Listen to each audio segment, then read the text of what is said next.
Hi, good evening. Pragna Anantapur. చాలా రోజుల తర్వాత మీ ముందుకు ఈరోజు రావడం జరుగుతున్నది. ఈరోజు కొన్ని విషయాలు డిస్కస్ చేద్దాం. డిఎస్సి ప్రిపేర్ అయ్యే అభ్యర్థులకు కొంత సమాచారం, మనోధైర్యం ఇద్దామనే ఉద్దేశంతో ఈ వీడియో చేయడం జరుగుతున్నది. ఇందులో భాగంగా మనం మాట్లాడుకునే కొన్ని అంశాలు మనం పరిగణలోకి తీసుకుంటే ఏమేమి మాట్లాడదాం ఈరోజు అని ఆలోచిస్తే మీకు ఈరోజు డిస్కషన్ చేసే అంశాలలో ఒకటి డిఎస్సి నోటిఫికేషన్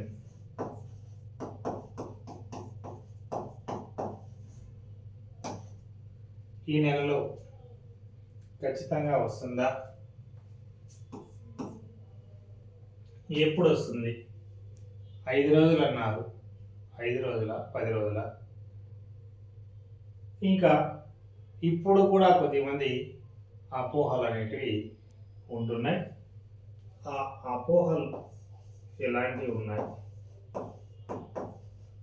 అలాగే నెక్స్ట్ మనం చేయాల్సిన పని, అలాగే టెట్ ఉండదా, అలాగే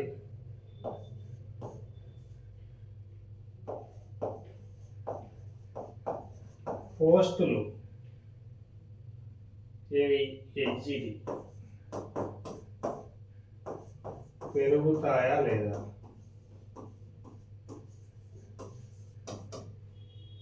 ఈ అంశాల గురించి మాట్లాడదాం అనేసి మేము ముందుకు రావడం జరుగుతుంది.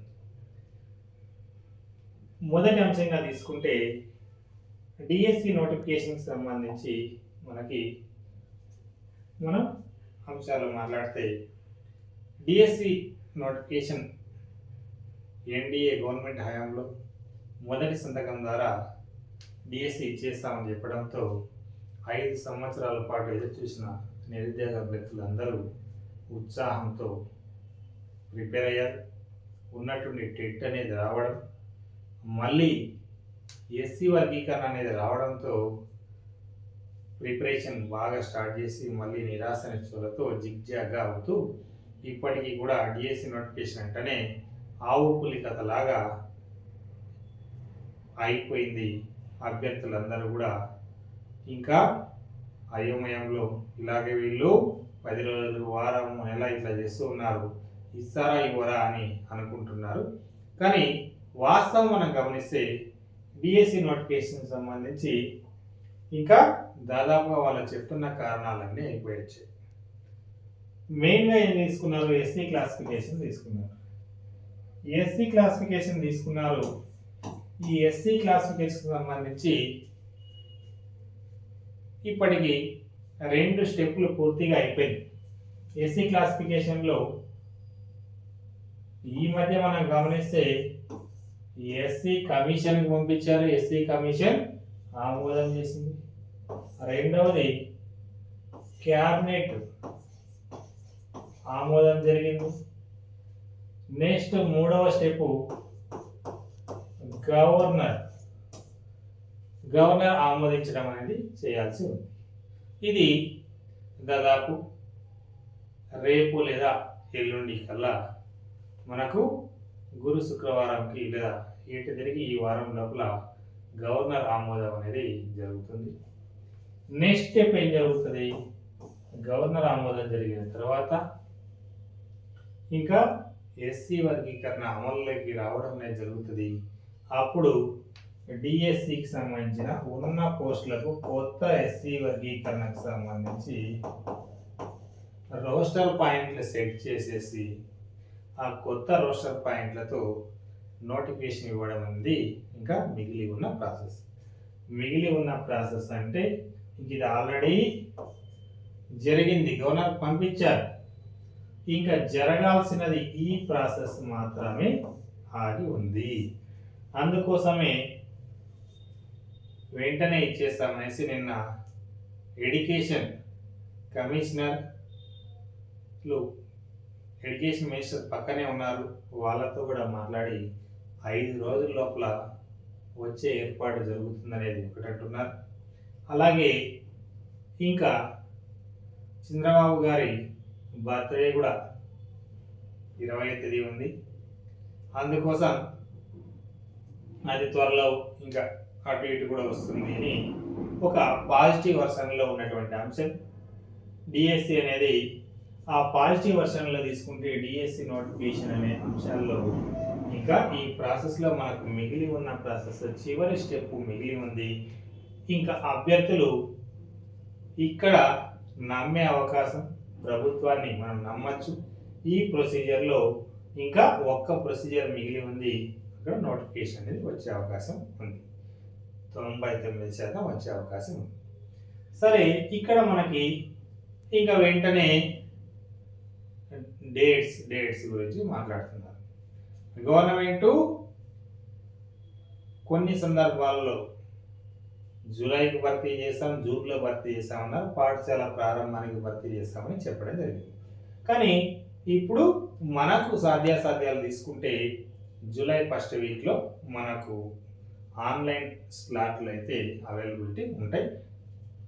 ఏప్రిల్, మే, జూన్ ఈ 3 నెలల్లో ఎంట్రన్స్ పరీక్షలు, అలాగే ఆర్ఆర్బి పరీక్షలు ఇవన్నీ ఉన్నాయి.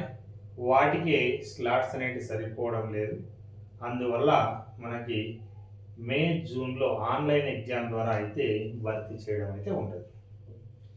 ఆఫ్లైన్లో ఒకవేళ పెట్టాలి అనుకుంటే మాత్రమే మనకు జూన్లో పరీక్ష పెట్టే అవకాశం ఉంది, లేదా ఆన్లైన్ అంటే జూలైలో పెట్టే అవకాశం ఉంది.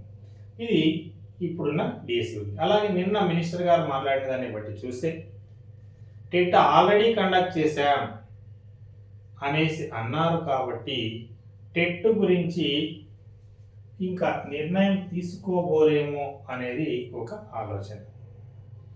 అలాగే ఎందుకు అంటే ఆల్రెడీ పెట్టేసాం, ఇంకా మనకు టెట్ అనే దాన్ని నిర్ణయం తీసుకోరు అని ఎందుకు చెప్తున్నా అంటే 2 విషయాల పరిగణలోకి తీసుకోవాలి. ఒకటి, నిన్న ఆల్రెడీ టెట్ కండక్ట్ చేసామని ఒకటన్నారు. అలాగే గతంలో కొద్దిమంది ఈ పోస్టులు పెంచాలి కొన్ని జిల్లాలకని వెళ్ళడం జరిగింది ఆయన దగ్గరికి. ఆ పోస్టులు పెంచాలి అని వెళ్ళినప్పుడు ఎడ్యుకేషన్ మినిస్టర్ ఏమన్నారంటే క్యాలెండర్ రూపంలో ఇయర్ డిఎస్సి ఇస్తామన్నారు. నిన్న కూడా అన్నారు క్యాలెండర్ రూపంలో మేము ముందుకు వెళ్ళాలనుకున్నాం, కానీ ఎస్సీ వర్గీకరణ ద్వారా ఎక్కువ మంది ఎస్సీ క్లాసిఫికేషన్ల ద్వారా ప్రతిఫలాలు ఎక్కువగా అందాలి అనే ఉద్దేశంతో ఆగినాము, ఇంకా క్యాలెండర్ రూపంలో ఇస్తామని అన్నారు. అందువల్ల అక్కడ పోస్టులు పెంచే సందర్భంలో ఏమన్నారు, ఇయర్ ఇస్తాం, ఈ డిఎస్సిలో ఇవే ఉంటాయి, నెక్స్ట్ డిఎస్సికి చూద్దామని అన్నారు. అలాగే ఇంకా టెట్ అనేది నిన్ననే ఏమన్నారు, ఆల్రెడీ కండక్ట్ చేశామన్నారు. ఈ 2 పాయింట్లు లోకేష్ యొక్క మనసులో ఉన్న అంశాలు, ఆయన మాట్లాడుతున్న అంశాలను బట్టి మనం ప్రిడిక్ట్ చేసేది ఏమంటే ఈ 2 అంశాలకు ప్రియారిటీ ఉండకపోవచ్చు. ఈ 2 అంశాలకు ప్రియారిటీ ఇవ్వకుండా డిఎస్సి కండక్ట్ చేసే ఆలోచన ఉంటుంది. ఇంకా అపోహలు, ఏమి అపోహలు అంటే ఇంకా టెట్ డిఎస్సి ఒకేసారి ఇస్తారు, లేదా డిఎస్సి ఇచ్చి 2012 మాదిరిగా టెట్ ఇచ్చి మళ్ళీ టెట్ పరీక్ష కండక్ట్ చేసి టెట్ రిజల్ట్ ఇచ్చి మళ్ళీ డిఎస్సిని కండక్ట్ చేస్తారు 2012లో మాదిరిగా అని కొద్దిమంది అంటున్నారు. అలాగే 2023-25 వాళ్ళకు ఈ డిఎస్సికి అవకాశం కల్పించాలి అని అంటే ఇప్పటికే ప్రభుత్వానికి మొదట ఇచ్చిన సంతకానికి విలువ లేదు అని సోషల్ మీడియాలో కానీ బయట కానీ మాట్లాడుతుండడంతో వీటికి ప్రియారిటీ ఇవ్వకుండా డిఎస్సి కండక్ట్ చేస్తుంది అని నా అభిప్రాయం. అలాగే 2వ అంశం అపోహ ఏమంటే ఇంకా టీచర్స్ బదిలీలు ఉన్నాయి. అలాగే రీసెంట్గా 2 జిల్లాల్లో స్కూల్ అసిస్టెంట్ ఇంగ్లీష్ పోస్టులు ప్రమోషన్ ద్వారా ఇవ్వాలి, ఆ ప్రమోషన్స్ ఆగిపోయినాయి, వాటి ద్వారా ఇవ్వాలి అంటున్నారు. అవి ఇస్తే ఆ జిల్లాల్లో ఎడ్జిటి పోస్టులు పెరుగుతాయని ఎడ్జిటి అభ్యర్థులు కూడా 1000 కళ్ళతో ఎదురు చూస్తూ ఉన్నారు. ఆ అంశాన్ని పరిగణలోకి తీసుకోండి అని అంటున్నారు. ఇలా ఏం జరిగినా ఈ పోస్టులు పెంచడమా టెట్ ఇవ్వడమా అనేది డిఎస్సి నోటిఫికేషన్ ఇచ్చిన తర్వాతే ఆలోచన ఉంటుంది, కానీ డిఎస్సి నోటిఫికేషన్ ఇచ్చే ముందు వీటి గురించి ఆలోచించే ప్రయత్నం ప్రభుత్వం చేయదు అని నా అభిప్రాయం. ప్రభుత్వం మొదటగా డిఎస్సి నోటిఫికేషన్ ఇస్తుంది, ఆ తర్వాత ఒక 1 to 10% మాత్రమే ఈ టెట్ కానీ పోస్టులు పెంచే వాటిపైన ఆలోచించవచ్చు. కానీ మొదట ప్రాధాన్యత వచ్చేసి డిఎస్సి నోటిఫికేషన్ అనేది విడుదల చేయాలి. పరీక్ష సంగతి, నిర్వహణ సంగతి, ఆ సమయం కేసులు ఇలాంటివన్నీ మళ్ళీ ఆలోచన చేస్తారు. ఇప్పుడు ఎన్ని మాటలు చెప్తున్నా కేసులు లేకుండా చేయాలని, అలాగే త్వరగతిన చేయాలి అని, ఇలా రకరకాల మాటలు నిర్వహణ విషయాలు చెప్తున్నప్పటికీ అవి క్షేత్రస్థాయిలో మళ్ళీ పాసిబుల్ అవుతాయా లేదనేది గత డిఎస్సిలో మనం చూసాం. దాని గురించి మళ్ళీ మనం మాట్లాడచ్చు. నోటిఫికేషన్ వచ్చేదైతే ఎక్కువ శాతం అవకాశం ఉంది. కావున ఇక ఆవు పులి కథకు పులి స్టాప్ పడే అవకాశం అనేది ఉంటుంది అని నా అభిప్రాయం. ఇక్కడ ఇంకా నోటిఫికేషన్ అనేది అతి త్వరలోనే వచ్చే అవకాశాలు ఎక్కువగా ఉన్నాయని అభ్యర్థులకు ఈ సమాచారాన్ని తెలియజేస్తూ ఉన్నాను. Okay, thank you.